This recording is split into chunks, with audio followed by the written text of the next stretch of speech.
అందరికి నమస్తే. నేను మీ యాంకర్ మరియు జర్నలిస్ట్ గొంగాడి సీనన్న. మరి రంగారెడ్డి జిల్లా మహేశ్వరం నియోజకవర్గంలో ఎక్కడ చూసినా కూడా అభివృద్ధి అభివృద్ధి అభివృద్ధి. మరి సబితమ్మ ఆధ్వర్యంలో జోరుజారుగా పనులు అవుతున్నాయని చెప్పేసి వార్తలు మట్టుకే వస్తున్నాయి, కానీ అసలు ముచ్చట మీకు చూపిస్తే ఒక్కసారి చూడండి. సో ప్రస్తుతం మనం చూసుకున్నట్టయితే ఇది పోచమ్మకుంటకు సంబంధించి అభివృద్ధిలో భాగంగా గతంలో 3 కోట్లతో అభివృద్ధి పనులు ప్రారంభించారు. మరి ఇంతకు పూర్తి చేసారా అంటే ఎక్కడేసిన గొంగడు అక్కడనే ఉన్నట్టుంది. మరి ఇక్కడ పోచమ్మకుంట కావచ్చు, మరి అక్కడ చూసుకున్నట్టయితే కోమటికుంట కావచ్చు, ఏది చూసినా కూడా వాస్తవానికి వరస్ట్ వర్క్ అని క్లియర్గా చెప్పొచ్చు. రైట్. మరి నిన్న కాక మొన్న రాత్రి 9 గంటలకు మరి లైట్లు అయితే ప్రారంభించారు, పని పూర్తయిందని చెప్పేసి వార్తలు రావడం జరిగింది. సో మనతో పాటు కాంగ్రెస్ పార్టీకి సంబంధించినటువంటి సీనియర్ నాయకులు నవర్ మల్లారెడ్డి గారు ఉన్నారు. అన్న నమస్తే. నమస్తే. చెప్పాలన్నా మరి ఏదేమైనా కూడా రంగారెడ్డి జిల్లా మహేశ్వరం నియోజకవర్గం నాదర్గూల్ డివిజన్ కంటే ఇప్పుడు జిహెచ్ఎంసీ అయింది కావచ్చు, నాదర్గూల్ డివిజన్ కిందకున్నటువంటి పోచమ్మకుంట కోమటికుంట మరి చెరువులో అభివృద్ధి భాగంగా పనులు పూర్తయిపోయినాయని చెప్పేసి ఎమ్మెల్యే ఓపెనింగ్ చేయడం, ఇది ఎంతవరకు కరెక్ట్? ఇంతకు ఏం ఓపెనింగ్ అయినా ఏం పనులు పూర్తయినాయి? ఇప్పుడు అల్మాసుడ గ్రామ పరిధిలో 3 చెరువులు ఉన్నాయి, ముఖ్యంగా కోమటికుంట, పోచమ్మకుంట, ఇంకోటి చిన్న ఎర్రకుంట. ఈ 2 కుంటలు ఏదైతే పోచమ్మకుంట అది కోమటికుంట ఉన్నాయో, గతంలో బీఆర్ఎస్ ప్రభుత్వం అధికారులు ఉన్నప్పుడు అప్పుడు స్థానిక ఎమ్మెల్యే మంత్రిగా ఉన్నట్టు సబితా రెడ్డి గారు వాళ్ళ అంచెలతోటి పెద్ద ఎత్తున మేము సుందరీకరణ చేస్తాం, వాకింగ్ ట్రాక్ చేస్తాం, ఇంకా ఏంది లైట్లు ఏర్పాటు చేస్తాం, అన్ని చేస్తామని చెప్పారు. 2021లో ఫౌండేషన్ స్టోన్ వేసారు. ఏది పోచమ్మకుంట గట్ట మీద ఒకటి, కోమటికుంట గట్ట మీద ఒకటి. 2021 సంవత్సరం లోపు ఇవన్నీ పనులు కంప్లీట్ చేస్తామని చెప్పారు. దీనికోటి దానికోటి అన్నారు. మళ్ళీ 6 నెలలకే మళ్ళీ 2 కోట్లు పెంచారు. మొత్తం 2 కోట్లు 4 కోట్లు అన్నారు. 2021లో వాళ్ళ ప్రభుత్వం ఉంది, వాళ్ళ మున్సిపాలిటీ వాళ్ళే అధికారులు ఉన్నారు, వాళ్ళ కార్పొరేటర్లు ఉన్నారు, అప్పట్లో వాళ్ళ మేయరే ఉన్నారు. 2021 నుంచి 2023 వరకు వాళ్ళ ప్రభుత్వం ఉన్నంత వరకు ఎంతవరకు ఏం పని అయిందని చెప్పి గతంలో చాలాసార్లు ఆందోళన చేసినాం. అడ్డగోలుగా పనులు చేస్తున్నారు, పెద్ద ఎత్తున అవినీతి జరుగుతుందని చెప్పినా కానీ అప్పట్లో వాళ్ళ ప్రభుత్వం ఉంది కాబట్టి పట్టించుకోలేదు. అప్పట్లో అభివృద్ధిలో భాగంగా చేస్తున్నటువంటి కాంట్రాక్టర్లు మున్సిపల్ కి సంబంధించినటువంటి ఒరిజినల్ కాంట్రాక్టర్ల లేక రాజకీయ నాయకులకు ఇచ్చారని చెప్పేసి మాకున్నటువంటి ఇన్ఫర్మేషన్, ఏది కరెక్ట్? అప్పట్లో 2022 సంవత్సరంలో మేము కూడా దీని మీద ఆందోళన చేపట్టినాం. మా యూత్ కాంగ్రెస్ నాయకుడు బోయపల్లి రాఘవేంద్ర రెడ్డి ఆధ్వర్యంలో కాంగ్రెస్ పార్టీ అల్మాస్లో చెందిన సీనియర్ నాయకులు కార్యకర్తలు పెద్ద ఎత్తున దీని మీద ఆందోళన చేపట్టినాము. ఇక్కడికి వచ్చినాము, ఆ రోజు మాట్లాడినాం, నిలదీసినాం, కలెక్టర్ దాకా పోయినాము, ఇరిగేషన్ అధికారుల దృష్టి తీసుకుపోయినాం. ఎందుకంటే చుట్టుముట్టు బండి వేస్తారు, వీళ్ళు వరద నీళ్ళు ఎట్లా పోతే అర్థం కాకుండా పరిస్థితి. కానీ అప్పట్లో వాళ్ళ ప్రభుత్వం ఉంది కాబట్టి పట్టించుకోలేదు. అప్పట్లో వాళ్ళ మంత్రి ఉంది, వాళ్ళ అధికారులు ఉన్నారు కాబట్టి మా మాటలు ఎవరు పట్టించుకోలేదు. అయినా ఇంకా గట్టిగా పోరాటం చేసినాం కాబట్టి అంతో ఎంతో ఆగింది వాళ్ళ అవినీతి. అప్పుడున్న కార్పొరేటర్ బీఆర్ఎస్ కార్పొరేటర్లు వాళ్ళే ఉన్నారు, కాంట్రాక్టర్లు కూడా వాళ్ళే టీఆర్ఎస్ పార్టీ చెందిన నేతలే ఉన్నారు. వాళ్ళంతా కుమ్మక్కై పెద్ద ఎత్తున లక్షల కొద్దీ కుమ్మక్కై కమిషన్లకు తీసుకున్నారు, కానీ పని మాత్రం అభివృద్ధి చేయలేదు. చూస్తున్నారు కదా, ఇప్పుడు కూడా స్థానికంగా ఎమ్మెల్యే ఆమెనే ఉంది కదా. ఇంతవరకు కోమటికుంట చెరువు పక్కన మీకు చూపెట్టి ఇందాక వాకింగ్ ట్రాక్ అయిందా? లైట్లు వేసిర్రా? ఏమైందా? మొత్తం కుప్ప ఎట్లా గలీజ్గా ఉంది. ఇప్పుడు ఈ మాత్రమైనా మేము అక్కడ కోమటికుంట నీట్గా వేసామంటే మేమే స్థానికంగా కమిషనర్ దృష్టి తీసుకుపోయినాం, కేరళ దృష్టి తీసుకుపోయినాం. అంతా ఇంత మాత్రమైనా కొద్దిగా మంచిగా అయింది, ఇప్పుడు నీట్గా అయింది. అయితే ఇక్కడ ఏమైంది, మొన్న 2 రోజుల కింద వచ్చిన సబితమ్మ లోకల్ ఎమ్మెల్యే వాళ్ళ మనిషితో వచ్చి ఏదో పెద్ద ఎత్తున ఏదో అయినట్టు ఏది ఈ లైట్లు ఓపెన్ చేసింది. అయితే ఈ విషయం మీద సంవత్సరం కింద ఏమైంది సుందరీకరణ చెప్పి ఆగిపోయిందని చెప్పి ఇక్కడ వచ్చి మేము ఆందోళన చేసినాం, అంటే పబ్లిక్ దృష్టి తీసుకుపోయిన మీడియా ద్వారా. అయితే ఏం చేస్తావా, మా ప్రభుత్వం లేదు, చేసి చూపెట్టవా అని చెప్పి స్థానికంగా ఉన్న రామిరెడ్డి మా మీద అడ్డగోలే మాట్లాడాడు. నీకు చేత అయితే ఏవా చేయి, మా ప్రభుత్వం లేదు, మేము చేసినామో చేయలేదు, నువ్వు వేస్తావా చేసి చూపెట్టు అన్నాడు. మేము ఈ విషయం తీసుకుపోయినాం, వారి కేరళ దృష్టికి తీసుకుపోయినాం, మా ఇన్ఛార్జ్ మినిస్టర్ శ్రీధరబాబు గారి దృష్టికి తీసుకుపోతే అప్పుడు 6 నెలల కింద హెచ్ఎండి కమిషనర్తో మాట్లాడి 70 లక్షల రూపాయలు శాంక్షన్ చేయించిండు. ఆ 70 లక్షలతోటే గత 4 నెలల క్రితం ఈ పోచమ్మకుంట పని స్టార్ట్ అయింది. ఆ విషయం మీ మీడియా దృష్టి ద్వారా మేము తీసుకొచ్చినాము. మన కాంట్రాక్టర్ శ్రీనివాసరావు గారు పనులు స్టార్ట్ చేసి 6 నెలల కింద ఈ మాత్రం ఈ లైట్లు ఏర్పాటు చేసి మేము వచ్చినాకనే ఎంతో ఏది ఫెన్సింగ్ ఏర్పాటు చేసింది మా ప్రభుత్వ హయాంలోనే. మేము చేసినాక ఇప్పుడు వచ్చి ఈ పూర్తి స్థాయిలో పనులు కావాలి. ఎందుకు కావాలంటే ఈ అవినీతి మీద విచారణ జరుగుతుంది కాబట్టి కొన్నాళ్ళు ఆగింది. సో త్వరలో కంప్లీట్ అవుతుంది, చేస్తాం. 2021లో ప్రారంభించినటువంటి పనుల్లో భాగంగా మొన్న జరిగినటువంటి ఎలక్షన్స్ అంటే 5 years పూర్తి చేసుకోగా అప్పటి నుంచి ఏం పనులు కాలే, నామమాత్రం పనులు అయినాయి. నామమాత్రం అంటే అవినీతి జరిగింది కాబట్టి కొన్నాళ్ళు ఆపిర్రు. మా ప్రభుత్వం వచ్చినాక మేము నిలదీసినాం, అయినా పట్టించుకోవాలి. మీకు చేతనైతే మీరు ఏం రా మీ ప్రభుత్వం అని చెప్పి టీఆర్ఎస్ చెందిన మాజీ కార్పొరేటర్లు స్థానికంగా నాకు టీఆర్ఎస్ పార్టీ నేత రామి రాబరెడ్డి మా మీద అడ్డగోలు మాట్లాడు, చేయవచ్చే నీకు దమ్ముడు ఏ రాదు, మా ప్రభుత్వం లేదు, మేము చేయలేదు అనుకో, నువ్వు చేసి చూపెట్టాను, చేసి చూపెట్టినామయ్యా, నువ్వు వచ్చి ఎందుకు ఓపెన్ చేసినావు, ఏం ఓపెన్ చేసినావాడా, ఫౌండేషన్ ఫోన్ వేసినావా, వేయలే కదా, ఉట్టినే మాకేడ పేరు వస్తుందో వీళ్ళకి పేరు అంటే మేము ఎవరైనా కాంగ్రెస్ పార్టీ నేతల్లో లేకపోతే ఇన్ఛార్జ్ మినిస్టర్ తీసుకోదాం అనుకున్నాం, తీసుకొద్దాము, ఇదంతా డెవలప్ చేద్దాం, ఇంకా పెద్ద ఎత్తున వాళ్ళ దృష్టి తీసుకోదాం అనుకున్నాం. ఇది వాళ్ళకి ఎట్లా తెలిసిందో వచ్చి ఏదో తూతు మంత్రంగా చేసిపోయారు. సో వాస్తవానికి మీరన్న మాటల్లో భాగంగా స్థానికంగా ఉన్న ఎమ్మెల్యేకు ఈ విధంగా ఓపెనింగ్ చేయడం రైట్స్ ఉన్నాయా లేవా? ఎట్లున్నాయి? ఉంటే ఫౌండేషన్ స్టోన్ అయితే వేయాలి కదా, ఆమె హక్కు ఉంది, చూడొచ్చు, పరిశీలించవచ్చు, మీకు కాదంటలేము. 2021 మీరు అప్పుడు మంత్రిగా ఉన్నారు కదా, 2021 నుంచి 2023 డిసెంబర్ వరకు ఎందుకు పని చేయలే, ఎందుకు సూర్యకరణ చేయలేదు, ఎవరు ఆపిరా, ఎవరు అయితే ఆపలే కదా, చేయమన్నాం, చేసే పని మంచిగా చేయమన్నాం, క్వాలిటీ ఉండాలని చెప్పినాం. వాళ్ళకి ఏంటంటే అడ్డగోలు పనులు జరుగుతున్నాయి, కాంగ్రెస్ పార్టీ నాయకులు మమ్మల్ని ప్రశ్నిస్తారు కాబట్టి ఏం చేయలేక చేతులు ఎత్తేసి వదిలేసిరు. వాళ్ళ కాంట్రాక్టర్ వాళ్ళ మనుషులే కమిషన్ దొబ్బేసిరు, వాళ్ళు వేసిపోయారు మధ్యలోనే. మేము స్టార్ట్ చేయించడం 4 కింద మేము కొట్లాడి హెచ్ఎండి కమిషన్ తో ఫోన్ చేయించడం, ఎవరితోటి స్థానిక ఇన్ఛార్జ్ మినిస్టర్ శ్రీధరబాబు గారితో చేయించడం. కాబట్టి ఇంత మాత్రం 70 లక్షల పనులు అయినాయి. ఇది వచ్చి మీకు హక్కు ఉంది, మీకు కాదంటలేము, ఎమ్మెల్యే గారికి ఉంది, కానీ మొత్తం పనులు అయితే కాలేదు కదా. ఇటు సైడ్ 11K ఉందని చెప్పి లైట్లు మొత్తం ఏర్పాటు చేయలేదు. ఎట్లా చేసింది మీరు ఓపెనింగ్? ఇప్పుడు చెత్త చెదారా కనిపిస్తుంది. చుట్టుముట్టు భాగంగా ఒక 3 parts చేసి మిగతా పార్ట్ తంబాలే. వాకింగ్ ట్రాక్ ఉందా నీకు అనిపిస్తలేదా? వాకింగ్ ట్రాక్ లేదు, పూర్తి స్థాయిలో పని కాలేదు. కోమటి కూడా ఎందుకు అప్పుడు చేస్తారు, కోమటి కూడా ఎందుకు రాలేదు? మరి మేము చేసిన పనులు వచ్చి మీరు ఓపెన్ చేసిపోవడం ఏంది? ఖాళీ ప్రజలు అన్ని గమనిస్తున్నారు. వాళ్ళు కేవలం ఎలక్షన్ జిహెచ్ఎంసీ ఎన్నికలు వస్తున్నాయి కదా, ఏదో తూతు మంత్రంగా చేసి చూపెట్టాలి.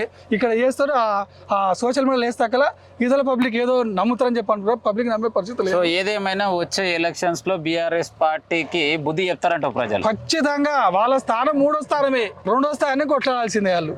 సో రైట్, మనతో పాటు మరి నవారు మల్లారెడ్డి గారు క్లియర్గా తనకున్నటువంటి ఇన్ఫర్మేషన్లో భాగంగా ఇక్కడ ఏం జరిగింది, ఎట్లా జరిగింది, 21లో ప్రారంభమైన పని ఇప్పటి వరకు పూర్తి కాకపోగా మరి అప్పుడు రూలింగ్ పార్టీలో ఉండి పని చేయలేని వీళ్ళు ఇప్పుడు జరుగుతున్నటువంటి పనులకి నామమాత్రం కొంచెం కంప్లీట్ కాగానే ఓపెనింగ్ చేయాల్సినటువంటి అవసరం ఏముంది, పని పూర్తిగా అంది, సో వాకింగ్ ట్రాక్ ఏంది, ఇలా అంటే స్థానికంగా ఉన్నటువంటి అధికారులు అవసరం లేరు. మరి ఒక ఏదైతే ఓపెనింగ్ చేసేటప్పుడు మాత్రం గవర్నమెంట్ నుంచి ప్లేట్ మాత్రం ఏర్పాటు చేయాలి, అలాంటివి లేకుండానే రాత్రిపూట వచ్చి ఓపెనింగ్ చేస్తున్నారని చెప్పేసి ఆరోపణ చేయడం జరిగింది.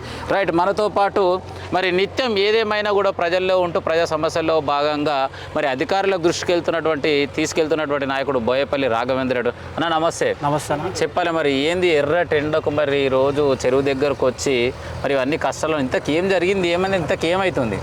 స్థానిక ఎమ్మెల్యే గారు మొన్న వచ్చి లైట్లు పూర్తిగా వెలగగా ముందుకే హడావిడిగా వచ్చి ఎన్నికల హడావిడి ఎట్లా ఉంటుందో 2023లో ఎన్నికల హడావిడి చూసారు కదా సబితా ఇంద్రారెడ్డి. అవును. ఎక్కడ ఇనాగ్రేషన్ ఎక్కడైనా ఏది ఫౌండేషన్ స్టోన్స్ వేసి వెళ్ళిపోయింది. ఒకరోజు 75, ఒకరోజు 50, ఒకరోజు 100 ఇట్లా వేసిపోయింది. అంటే కాలనీ ప్రజలను నమ్మించి మోసం చేసింది. గ్రీన్ జోన్ అన్నది, ఓపెన్ జోన్ అన్నది, పాలాభిషేకం చేపించుకుంది, కేసీఆర్ పాలాభిషేకం చేపించింది. స్థానిక ఉన్న గ్రీన్ జోన్ లో ఉన్న కాలనీ ప్రజలతోటి మొత్తం చప్పిడి అడవిరెడ్డి గార్డెన్ కి పిలిపించుకొని మీకు గ్రీన్ జోన్ ఎత్తేసినాం. మల్లారెడ్డి ఫంక్షన్ హాల్ లో కూడా ప్రెస్ మీట్ పెట్టి పాలాభిషేకం జీవోనే తెచ్చినామా, జీవో కాపీ రిలీజ్ చేసి పెట్టారు. నేను అప్పట్లో అసెంబ్లీని కూడా ముట్టడిచ్చిన, కంపల్సరీ గ్రీన్ జోన్ ఎత్తియాలని చెప్పేసి. ఆనాడు బీఆర్ఎస్ ప్రభుత్వం అధికారంలో ఉన్నా కానీ నేను ఎదురుపడి అసెంబ్లీని ముట్టడించినాం కాంగ్రెస్ తరఫున. అంటే ఇక్కడ ఉన్న ప్రజలకు చాలా ఇబ్బంది అవుతుంది, లోన్స్కి ఇబ్బంది అవుతుంది, పర్మిషన్లు స్థానిక ఉన్న కార్పొరేటర్లు లక్షల విధంగా వసూలు చేస్తారు అని చెప్పేసి ఆ రోజు నా దృష్టికి కాలనీ ప్రజలందరూ తీసుకొస్తే నేను అక్కడ ధర్నా చేయడం జరిగింది. కానీ వీళ్ళు తప్పుడు జీవోలు ప్రజలకు నమ్మించి మోసం చేసి ఓట్లు దండుకొని ఈరోజు ఏదో మేము ఇక్కడ ఈ పోషమ్మకుంట ఉంది కదా, ఇక్కడ చూస్తే అన్న ఇదేమన్నా ఉందా ఒకసారి అక్కడ ఈ వీడియో మొత్తం అక్కడ ఒకసారి చూపియండి. సో మొత్తం అడవి లెక్కనే ఉంది, ఇక్కడ 11 KB ఉంది, పక్కనే సబ్ స్టేషన్ ఉంది. స్థానిక ఎమ్మెల్యే ఉన్నప్పుడే సబ్ స్టేషన్ వేసిరు. ఇక్కడ ఏ ఉంటాడు డి ఉంటారు. కనీసం ఒక లెటర్ ప్యాడ్ అవినీతి మీద లెటర్ ప్యాడ్ రాసినాం, మున్సిపల్ అవినీతి జరిగిందని. స్థానికుల వాళ్ళ ఎవరైతే మాజీ ప్రజాప్రతినిధులు వాళ్ళు బీజేపీకి టచ్ అవుతారు కాబట్టి ఈ లెటర్ ప్యాడ్ ఏమని రాసింది, నా కిందనే ఉండాలి వీళ్ళు అని చెప్పేసి వీళ్ళు బీజేపీకి అంజన్ శ్రీరాములకి టచ్ అయిపోయారు మాజీ ప్రజాప్రతినిధులు టిఆర్ఎస్. అందుకోసం వీళ్ళు నా వెనుక నుంచి వెళ్ళిపోతారని చెప్పేసి ఒక లెటర్ ప్యాడ్ రాసి ముఖ్యమంత్రికి రాస్తున్నా అని చెప్పేసి చెప్పింది. నేను ఇంకొక విషయం చెప్తున్నా, సబితా ఇంద్రారెడ్డికి సవాల్ విసురుతున్నా. మీరు ఈ చెర్ల 10 చెర్లు అన్నారు మీరే, మీ నోటితోటి 10 చెర్లను సుందరీకరణ చేసినారు అంటున్నారు. గొలుసు కట్ట చెర్లని అన్ని గొలుసు కట్టు, మీరు బఫర్ జోర్ ఎక్కడి వరకు ఉంది, ఎఫ్టీఎల్ ఎక్కడి వరకు ఉంది, అన్ని మీకు నాయకులతోటే కుదిరిచ్చిరు. నేను సబితేంద్రకి ఎందుకు సవాల్ విసురుతున్నానంటే, మీరు చెరువులను పెద్దగా ఉన్న చెరువులను చిన్న చేసిరు. ఇక్కడ కాలనీలు చాలా పెద్దగా ఏర్పడినాయి. ఈ డ్రైనేజ్ అంతా ఎక్కడ వస్తుంది, చెర్లకు వస్తుంది. ఇక్కడ వాకింగ్ ట్రాక్ అన్నారు, మనమే వాకింగ్ చేసుకుంటూ వెళ్తాం, వాసన మొత్తం మనకే వాసన వస్తుంది. వాకింగ్ ట్రాక్ అని ఎట్లా, ఇది దీని పరిష్కారం ఎట్లా? మీరు ముఖ్యమంత్రి కన్నా ఎప్పుడన్నా 2.5 సంవత్సరాలు అవుతుంది ఎమ్మెల్యేగా ఉండి, ఏనాడన్నా ముఖ్యమంత్రికి లెటర్ రాసినామో మాకు నియోజకవర్గంకి అభివృద్ధి కావాలని? ఏనాడన్నా శ్రీధర్ బాబుని 2.5 సంవత్సరాల నుంచి శ్రీధర్ బాబుని కలిసినావా? జిహెచ్ఎంసీ ఎన్నికలు వస్తున్నాయి కాబట్టి ఏ విధంగా అయితే గ్రీన్ జోన్గా మోసం చేసిందో ఇప్పుడు వచ్చే జిహెచ్ఎంసీల గురించి మీరు మోసం చేస్తారు ప్రజలను. సో ఇప్పుడు అభివృద్ధి కోసం మళ్ళీ రూలింగ్లో ఉన్నటువంటి పార్టీ నాయకుల దగ్గరికి వెళ్ళి మేము అడుగుతున్నాం అని చెప్పేసి డ్రామా అంటావు. డ్రామానే, ఓన్లీ చెప్పుకోవడం, వినతి పత్రాలు మీయడం అంతే. ఏ గ్రీన్ జోన్ వాళ్ళు వచ్చిరు? సబితా ఇంద్రారెడ్డి ఏమాడి శ్రీధర్ బాబు దగ్గరికి ఎవరు వచ్చారు? యూపీ అని. సో ప్రజలు మాత్రం మేము ఏపిస్తామని చెప్పి గ్రీన్ జోన్ గురించి మేము తిరుగుతున్నాము, శ్రీధర్ బాబు గారిని కలిసినాము, కేఎల్ఆర్ గారిని కలిసినాము. ముఖ్యమంత్రి దృష్టిలో కూడా ఉన్నది గ్రీన్ జోన్ సమస్య ఎట్లా తీయాలని. 100% గ్రీన్ జోన్ కాంగ్రెస్ ప్రభుత్వమే, 34 వరకు కాంగ్రెస్ ప్రభుత్వం అధికారంలో ఉంటుంది, రేవంత్ రెడ్డి ముఖ్యమంత్రి ఉంటాడు. సో ఫైనల్గా నేనే అడిగేటువంటి క్వశ్చన్ ఏంటంటే, అభివృద్ధిలో భాగంగా గత 5 ఏళ్ళు ఉన్నది చేయలేకపోతే మళ్ళీ కూడా ఎమ్మెల్యే అయింది, తను ఇప్పుడు రూలింగ్లో లేదు.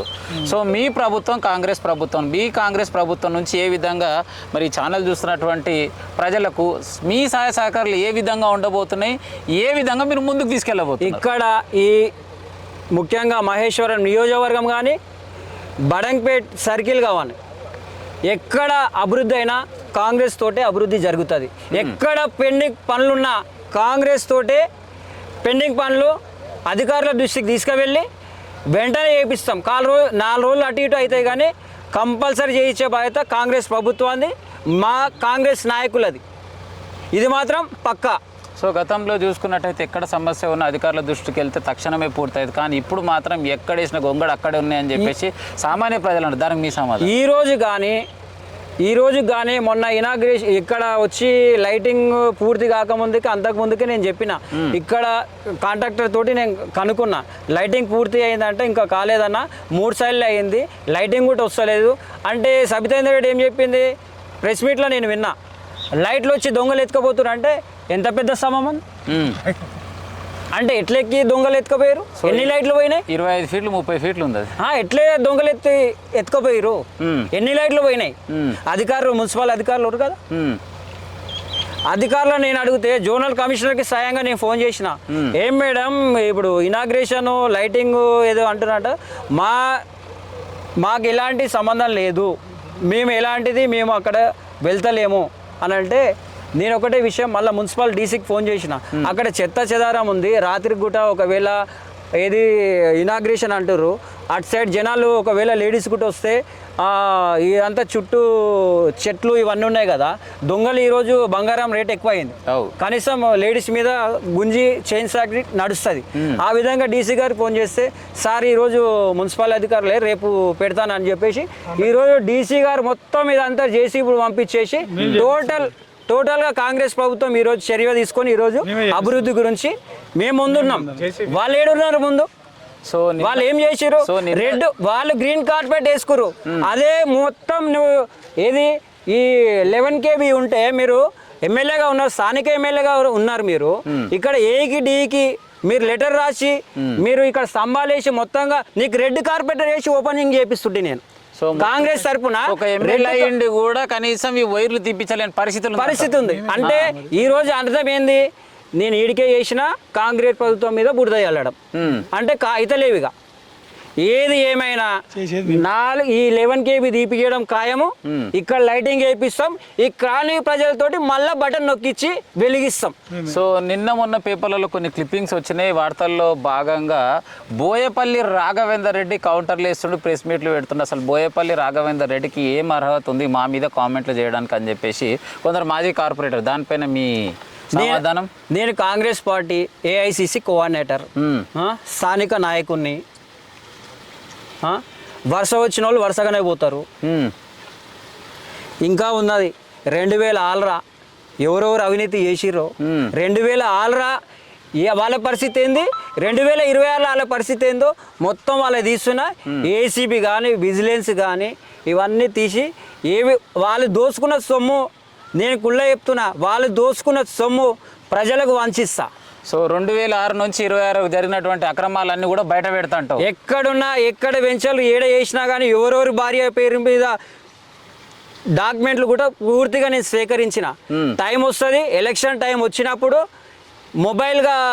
మొబైల్ని దీన్ని ఏమంటారు, క్లిప్పింగ్ ఉంటుంది కదా, మొబైల్ క్లిప్పింగ్ పెట్టి తీస్తా. మొబైల్ స్క్రీనింగ్ పెట్టి స్క్రీనింగ్ పెట్టి మొబైల్ స్క్రీనింగ్ పెట్టి చేయిస్తా election time. So right, final గా ఏది ఏమైనా కూడా మహేశ్వరం నియోజకవర్గానికి ఉన్నటువంటి ఎమ్మెల్యే, కానీ నామమాత్రపు ఎమ్మెల్యే పనులు చేయిస్తుంది మాత్రం కాంగ్రెస్ ప్రభుత్వం. దయచేసి ఇప్పటికైనా పనులు పూర్తయిన తర్వాతనే మీరు ప్రారంభిస్తే బాగుంటుంది.